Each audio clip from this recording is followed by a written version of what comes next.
はい、おはようございます。八郎です。前回ですね、こちらの場所でここで作る必要のないマヨネーズを作りました。その時に卵白が余っちゃったので、この卵白を使ってチョコクリームを作ってみようと思います。じゃあ早速やってみましょう。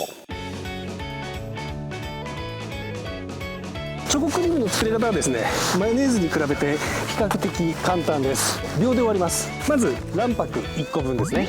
油は 100ml、 その他にですね、ココア大さじ2杯、砂糖大さじ4杯、量は大体でいいです。どうせ食べるの自分なんで大体でいいじゃないですか。はい、まずですね、卵白にココアと砂糖を入れます。ちょっとずつ入れる必要はないですね。ココアバーン、続きまして砂糖テーブルスプーン4杯。ちょっと多いんじゃないかなって思われる方もいらっしゃるかもしれませんけど、どうせチョコクリーム作るならバカみたいに甘い方がいいじゃないですか。ということでテーブルスプーン4杯こちらの中に入れます。バーン、油を入れる前に一度攪拌します。泡立て器を前回と同じようにマキタのインパクトドライバー&コンバージョンチャックでこうですね。混ぜ方のコツなんですけども、何も考えなくていいです。コツなんかありません。混ぜるだけ。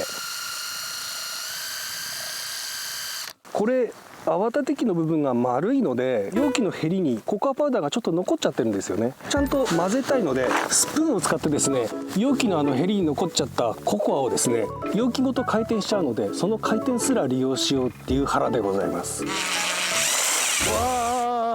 危ね。そしたらですね、油を入れていきます。前回マヨネーズを作るところをご覧になった方は覚えてらっしゃると思うんですけど、マヨネーズ作る時は油をすごく細くちょっとずつ入れながら混ぜたじゃないですか。マヨネーズよりはるかに簡単です。この 100ml の油を 50ml に分けて2回注いで混ぜる、それだけです。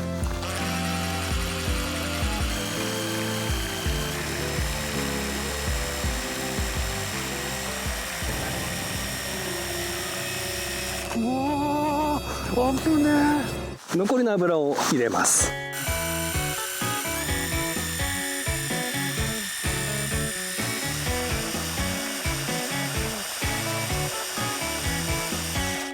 はい、いいんじゃないでしょうか。ちょっと味見してみます。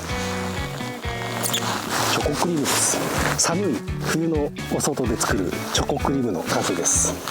わ、すごい、結構な粘度ですね。すごい美味しそうですね。ほら、見たことあるやつ、これすごい美味しそう。これいただきます。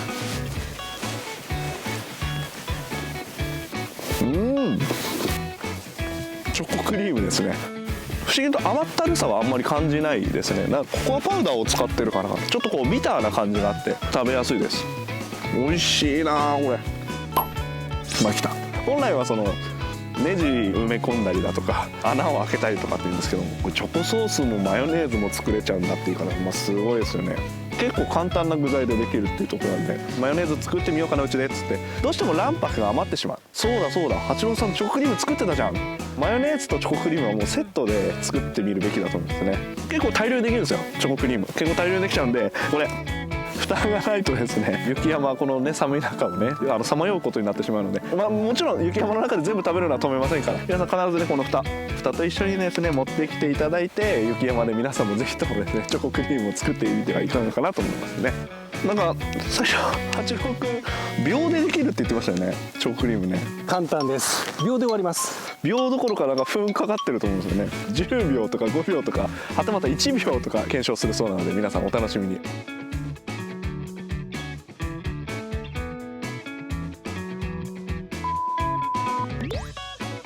ココアバーン、砂糖バーン、50ml 混ぜる。残りの油をチョコクリームです。バーン、残りの油をチョコクリームです。バーン。